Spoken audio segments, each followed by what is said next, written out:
मैं विकास एक बार दोबारा से आपके साथ हाजिर हूं। अरे आपने देखा कि इस पार्ट को तो पढ़ते पढ़ते पढ़ते हमने 8 पार्ट बना दिए। बहुत ज्यादा लंबा हो गया ना। अरे हमें खुद भी लगा कि बहुत ज्यादा लंबा हो गया है, बट अब इससे ज्यादा लंबा नहीं होगा। आज हम इस चैप्टर को पूरा क्लियर कर ही देंगे। लास्ट जो हमारी वीडियो आई, अगर आपने नहीं देखी है तो जाके वॉच करिए। लेट क्यों कर रहे हो, जाके वॉच करिए पहले। लास्ट वीडियो के अंदर हमने अनुच्छेद 25 से लेके 28 तक जो हमारे धर्म के अधिकार हैं उसको हमने बहुत अच्छे से डिस्कस किया है। आज हम उसी के आगे कंटिन्यू करेंगे। और हाँ दोस्तों, आज चैप्टर बिल्कुल खत्म होगा। अब आपको इंतजार नहीं होगा करना पड़ेगा कि पता नहीं कितने पार्ट बनेंगे। आज हम अनुच्छेद 29, 30, 32 जो अनुच्छेद मेन है, जो इंपॉर्टेंट है, उसको हम देखेंगे। और साथ ही साथ एक दो प्रश्न है कि भाई नीति निर्देशक तत्वों का क्या भूमिका है, नीति निर्देशक तत्व और मौलिक अधिकारों में अंतर क्या है, और कुछ हद तक आज हम मौलिक कर्तव्यों की भी बात करेंगे। तो बहुत ज्यादा मैंने कहा, अब हम स्टार्ट करते हैं कि आखिरकार हमें आगे जो अनुच्छेद 29 और अनुच्छेद 30 है उसे क्या, उसमें ऐसा क्या है। तो अब देख ही रहे होंगे कि मैंने बोर्ड पे लिखा ही हुआ है, जो अनुच्छेद 29 और अनुच्छेद 30 है वो है संस्कृति व शिक्षा संबंधी अधिकार। मतलब संस्कृति हमारे देश की बहुत बड़ी एक ताकत है।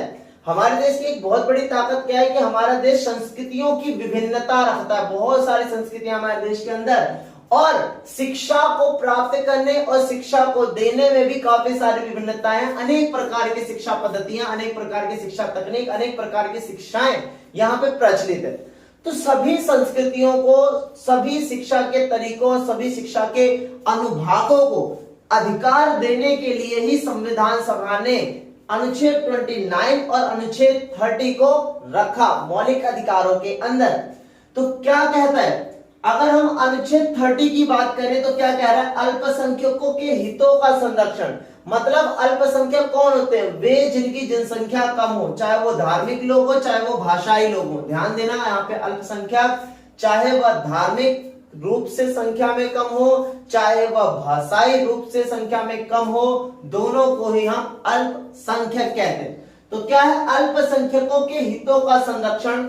अनुच्छेद 29 में यह उपबंध करता है कि भारत के किसी भी भाग में रहने वाले नागरिकों के किसी भी अनुभाग को जिसकी अपनी बोली, भाषा, लिपि, संस्कृति को सुरक्षित रखने का अधिकार है। मतलब हमारे देश के अंदर किसी भी क्षेत्र में कहीं पर भी रह रहा हो कोई इंसान जिसकी अपनी अलग बोली हो, अपनी एक अलग भाषा हो, अपनी एक अलग संस्कृति हो, भले ही पर उसको अपनी समस्त बोली, भाषा और संस्कृति को सुरक्षित रखने का अधिकार है। ऐसा नहीं है कि हम उसको समाज से दरकिनार कर देंगे, अलग कह देंगे, नहीं।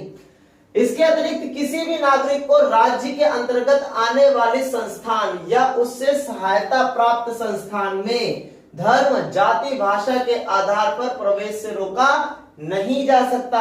कि अगर मान लो कि कोई व्यक्ति आदिवासी कुल का है, उसे आदिवासी संस्कृति आती है, आदिवासी भाषा आती है, आदिवासी शिक्षा आती है, परंतु उसे राज्य की किसी संस्था के अंदर आके अपना योगदान देना है, तो राज्य की जो संस्था होगी उसे उसको योगदान देने के लिए मना नहीं कर सकती, अगर वह उस संस्था की क्राइटेरिया को पूरा कर देता है। तो इसका अर्थ यही निकला कि हमारे देश के अंदर अगर कोई व्यक्ति किसी भी संस्कृति का हो, किसी भी भाषा का हो, किसी भी लिपि का हो, तो भारत के अंदर किसी भी राज्य संस्था के अंदर उसे मनाही नहीं होगी।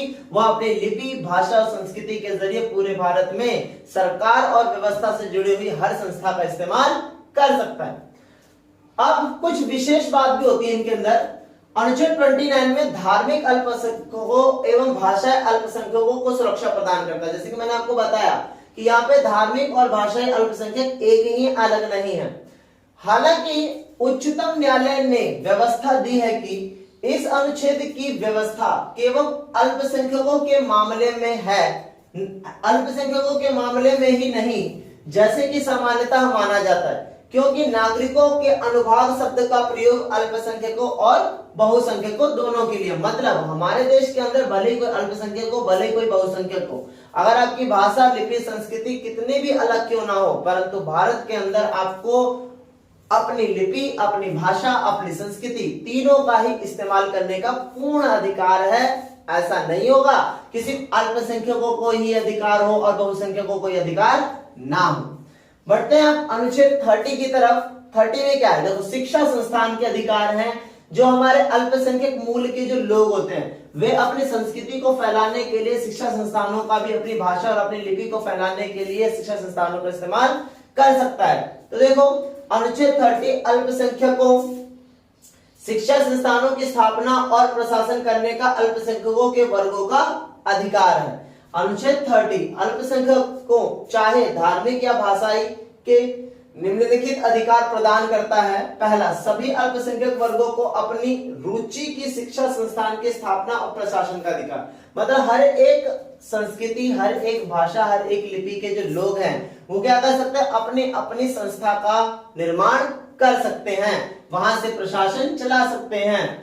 दूसरा, यदि राज्य किसी अल्पसंख्यक वर्ग की शिक्षा संस्थान की संपत्ति अर्जित करना चाहता है तो उसे पूर्ण प्रतिकर देना होगा। कहने का मतलब, अगर सरकार को कहीं जमीन की जरूरत पड़ जाए और वहां जमीन पर किसी अल्पसंख्यक वर्ग की कोई संस्थान हो तो सरकार उससे वह जमीन ले तो सकती है, परंतु उस व्यक्ति को, उस अथॉरिटी को क्या करना होगा, सरकार को पूर्ण प्रतिकर देना होगा, उसमें कम नहीं किया जा सकता। फिर तीसरा, राज्य आर्थिक सहायता में अल्पसंख्यकों द्वारा प्रबंधित संस्थानों में विभेद नहीं करेगा। मीन्स ये निकल कर आया कि अगर राज्य की सरकारें कभी कोई योजना बना रही हैं और योजना बनाते समय वो बड़ी बड़ी संस्थाओं को तो पैसा दे रही हैं, परंतु अल्पसंख्यक संस्थाओं के लिए कोई भी सहायता नहीं कर रही हैं, तो राज्य ऐसा कभी भी नहीं कर सकता। राज्य अगर बड़ी बड़ी संस्थाओं की पूर्ण सहायता कर रहा है तो उसे अल्पसंख्यक वर्गों की जो संस्थाएं हैं उनकी भी पूर्ण सहायता करनी ही पड़ेगी। तो ये थे अनुच्छेद 29 और अनुच्छेद 30 के अंदर जो हमारे अल्पसंख्यकों के अधिकार थे, हमने उसको बहुत अच्छे से पढ़ा। अब इसके बाद भारतीय संविधान में जिसको आत्मा कहा जाता है उसे कहते हैं हम संवैधानिक उपचारों का अधिकार, जो अनुच्छेद 32 में वर्णित है। तो देखते हैं कि अनुच्छेद 32 के अंदर कौन कौन से अधिकार अर्थात कौन कौन से रिट हमें दिए गए हैं। तो अभी हमने एक बात करी कि भाई अनुच्छेद 32 जो है बहुत ही दमदार है। यहां तक कि अंबेडकर ने तो इसको संविधान की आत्मा तक कह दिया। क्यों कह दिया, देखो लिखा है संवैधानिक उपचारों का अधिकार। मींस ये निकल कर आया किसी अधिकार को प्राप्त कर लेना कोई सर्वोच्चता नहीं है। अधिकारों को प्राप्त कर लेने के बाद उसकी सुरक्षा करना उससे ज्यादा बड़ी सर्वोच्चता है। इसीलिए अंबेडकर ने इसको संविधान की आत्मा कहा है कि अगर हमें संविधान के अंदर वर्णित अधिकारों को बचाने का तरीका ही ना पता हो तो ऐसे अधिकारों का कोई अर्थ होगा ही नहीं। तो इसीलिए संवैधानिक उपचारों का जो अधिकार है वो कौन से अनुच्छेद में वर्णित है, अनुच्छेद 32 के अंदर वर्णित है। अनुच्छेद 32 के अंदर वर्णित है। अनुच्छेद 32 के अंदर इसको कहते क्या है, हम रिट कहते हैं। तो यह जो रिटें हैं वो 5 रिट हैं और ये जो 5 रिट हैं वो सर्वोच्च न्यायालय और उच्च न्यायालय दोनों को अलग अलग आर्टिकलों के तहत, अलग अलग अनुच्छेदों के तहत प्राप्त होती है। अब हम अगर बात करें तो पहली है बंदी प्रत्यक्षीकरण, दूसरी है परमादेश, तीसरी है निषेध, चौथी है अधिकार अपेक्षा और पांचवी उत्प्रेक्षण रिट। बंदी प्रत्यक्षीकरण में क्या है, आप देखो न्यायालय कैसे आपको बचाएगी। अगर कोई भी पुलिस अधिकारी आपको पकड़ के जेल लेकर जाता है तो आपके पास ये अधिकार होता है कि आप 24 घंटे के अंदर अंदर मजिस्ट्रेट के पास प्रस्तुत हो। और जब आप 24 घंटे के अंदर मजिस्ट्रेट के पास प्रस्तुत हो गए तो मजिस्ट्रेट ये तय करेगा, न्यायाधीश ये तय करेगा कि आपकी जो गिरफ्तारी की गई है वो सही है या नहीं। और अगर मजिस्ट्रेट को यह लग जाए कि आपकी गिरफ्तारी बिना किसी कारण की गई है तो आपको वह सुरक्षित बाइज्जत बरी कर देगा और जो पुलिस अधिकारी ने आपको पकड़कर जेल में बंद किया उसके खिलाफ लताड़ भी लगाई जाएगी। इसका अर्थ यह है कि भाई कोई भी पुलिस या कार्यपालिका आपको जबरदस्ती जेल में रख नहीं सकती। दूसरा है परमादेश। परमादेश मतलब परम आदेश, बड़ा आदेश। परमा आदेश का मतलब यह है कि अगर कोई भी सार्वजनिक अधिकारी पद पर बैठा हुआ है पर पद पर बैठकर काम नहीं कर रहा है। जैसे कि आप कभी पहले किसी सरकारी ऑफिस में जाते होंगे तो सरकारी अधिकारी आपका काम नहीं करते होंगे, टाइम पास कर देते होंगे, जिससे आपको बहुत गुस्सा आता होगा। तो आप सोचते होंगे कि हम क्या करें क्या ना करें। तो ऐसे में आपके पास अधिकार है कि अगर कोई सार्वजनिक अधिकारी अपने पद पर बैठकर काम ना करे और काम ना करने की वजह से किसी दूसरे के अधिकारों का हनन हो, तब वह व्यक्ति अपने अधिकारों को बचाने के लिए कार्य कर सकता है। और सर्वोच्च न्यायालय ऐसे अधिकारियों के ऊपर कौन सा आदेश लगाती है? परमादेश लगाती है। फिर तीसरा है निषेध आदेश। निषेध आदेश मतलब मनाही करना। मनाही करना मतलब मीन्स कि अगर मान लो कि देश में जो निचली अदालतें हैं या निचली जो अदालतें हैं अपने अधिकार क्षेत्र से आगे बढ़कर काम करें, कि उसका अधिकार क्षेत्र है यहां तक, सिर्फ उसका अधिकार क्षेत्र है यहां तक, पर वो न्यायालय बढ़कर काम करे यहां तक, मतलब उसको लिमिटेड ही चीजों पर सुनवाई करने का अधिकार है, परंतु वो अपनी लिमिट से आगे जाकर सुनवाई करने की कोशिश कर रही है। तो ऐसा अगर सर्वोच्च न्यायालय को या उच्च न्यायालय को पता लग जाए तो वह उससे वो केस ले लेती हैं। ऐसा सर्वोच्च न्यायालय और उच्च न्यायालय उस व्यक्ति के अधिकारों को सुरक्षित करने के लिए करती हैं जिसका वो केस चला रही है। फिर उसके बाद है अधिकार प्रक्षा। अधिकार प्रक्षा का मतलब क्या है कि अगर कोई व्यक्ति किसी सार्वजनिक पद पर बिना किसी योग्यता के बैठ गया है, फर्जी तरीके से बैठ गया है, तो ऐसी अवस्था में जो हमारे न्यायालय है उसकी योग्यता को साबित करने के लिए कह सकती हैं, अगर वह नियोग्य साबित हुआ तो उसके खिलाफ कार्रवाई की जाएगी। ऐसे में क्या होगा कि जिस व्यक्ति की योग्यता थी, जिस व्यक्ति को वह पद मिलना चाहिए था, उसे ही वह मिलेगा।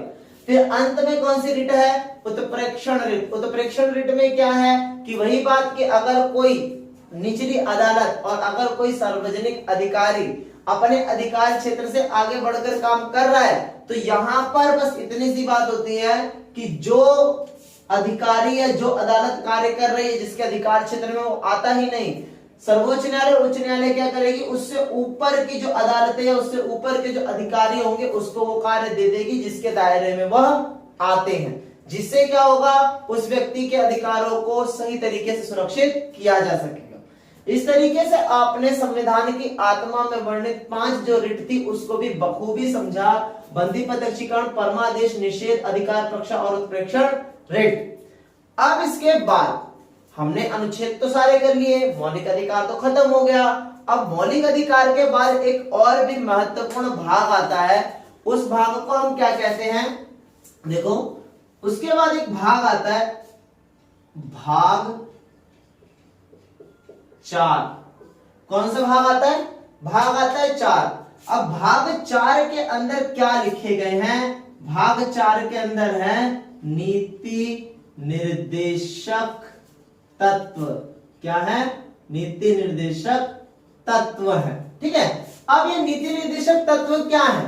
देखो, नीति निर्देशक तत्व जो है हमारे अनुच्छेद 36 से लेकर 51 तक लिखे गए हैं। कितने अनुच्छेद तक? 36 से लेकर 51 तक लिखे गए हैं। और ये जो नीति निर्देशक तत्व है ना, ये मूल रूप से क्या है? राज्य को दिए गए आदेश है। राज्य को दिए गए क्या है? आदेश हैं कि भाई संविधान ने राज्य को बहुत सारे आदेश दिए हैं कि राज्य को इन सारे तत्वों पर कार्य करना ही चाहिए। क्योंकि हमने नीति निर्देशक तत्व में वर्णित चीजों को मौलिक अधिकारों में वर्णित नहीं किया, इसीलिए यह जो तत्व है जो 36 से लेके 51 तक आते हैं, इस पर किसको सबसे ज्यादा ताकत प्राप्त है? राज्य को। राज्य चाहे तो उसका पालन करवा भी सकती है, राज्य चाहे तो उसका पालन नहीं भी करवा सकती है, बट हर एक सरकार को ऐसा करवाना ही पड़ता है, क्योंकि उसे पता है कि अगर हमने नीति निर्देश तत्व का पालन नहीं किया तो अगले जो चुनाव आएंगे उसमें जनता हमें समर्थन नहीं देगी। इसीलिए बेशक यहाँ पे राज्य को अधिकार होता है कि वो पालन करे या ना करे, परंतु जनता के समर्थन के आगे उसे ये कार्य करने ही पड़ते हैं, नहीं तो उसकी सरकार नहीं बनेगी। अब अगर हम इसमें अंतर देखें कि भाई मौलिक अधिकार और नीति निर्देशक तत्वों में अंतर क्या है, तो मौलिक अधिकार और नीति निर्देशक तत्वों में एक मार्जिनल से अंतर है। पहला अंतर क्या है? पहला अंतर यह है कि ये भाग 3 में है, ये भाग 4 में है, आसान सा। फिर आप लिखोगे ये अनुच्छेद 12 से लेकर 35 तक है, जबकि ये अनुच्छेद कहां से कहां तक है, अनुच्छेद 36 से लेके 51 तक है। तो ये एक अंतर हो गया, ठीक है। फिर इसके बाद आप लिखोगे कि जो मौलिक अधिकार होते हैं वो नकारात्मक होते हैं, मतलब आपको मिलते तो हैं परंतु उसमें काफी सारी सीमाएं होती हैं। ये सकारात्मक होते हैं, ये राज्य के हाथ में होते हैं कि वो माने या ना माने। फिर इसके बाद मौलिक अधिकार न्याय योग्य होते हैं कि अगर आपसे कोई भी मौलिक अधिकार छीना जा रहा है तब न्यायालय का प्रयोग कर सकते हो, जबकि नीति निर्देशक तत्व न्याय योग्य नहीं होते। मतलब अगर आपसे कोई नीति निर्देशक तत्व छीना जा रहा है तो आप बस कार्रवाई सरकार को बोल सकते हो, पर उसके ऊपर कोई कार्रवाई या फिर कोई भी केस चलाया नहीं जा सकता। इस तरीके से हमने मौलिक अधिकार और नीति निर्देशक तत्व के अंदर अंतर जो है उसको भी देखा। अब इस चैप्टर का एक सबसे मूल और आखिरी बिंदु रह गया हमारे सामने। अब इस चैप्टर में जो सबसे आखिरी रह गया है वो रह गया मौलिक कर्तव्य रह गया। कौन रह गया? मौलिक कर्तव्य। तो दोस्तों मौलिक जो कर्तव्य हैं वो 1976 में 42वें कौन से 42वें संविधान संशोधन के जरिए क्या हुए थे? ऐड हुए थे। और कौन से भाग में इसको ऐड किया गया था? भाग 4 के क में ऐड किया गया था। और अनुच्छेद है अनुच्छेद 51 का है।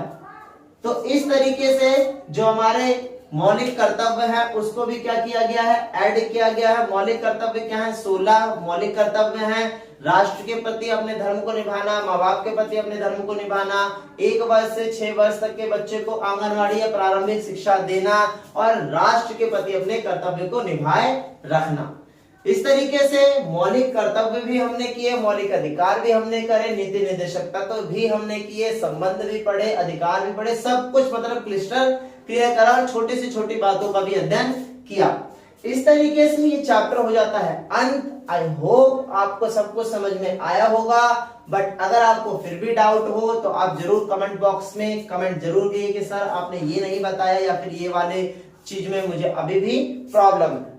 तो दोस्तों जैसा कि हम आपको पहले ही कहते हैं कि हम शुरू में नहीं कहते, अगर आप हमारे चैनल पे न्यू हो तो आप जरूर सब्सक्राइब करें। क्यों करें? ताकि आपने देखा है कि हम कैसे पढ़ते हैं, यहाँ पे बहुत कुछ अंतर आपको नजर भी आता है। हम आपके साथ YouTube पे तो अवेलेबल है ही, अब Facebook और इंस्टा और काफी हद तक अब आपके लिए न्यू WhatsApp पे भी हम कुछ हद तक अवेलेबल है। और अगर आपको कोई भी डाउट है तो WhatsApp नंबर हमारा लिंक हो रहा है, वहां पे आप क्या कर सकते हो, अपना कोई भी क्वेश्चन, कोई भी क्वेरी, कोई भी समस्या वहां पे पुट आउट कर सकते हो, आपको जवाब जरूर मिलेगा। तो आई होप दोबारा से आपको अच्छी समझ में आया होगा। इसी के साथ टाटा बाय बाय, मिलते हैं अब नए चैप्टर के साथ, नई धुन के साथ और नए दिन के साथ।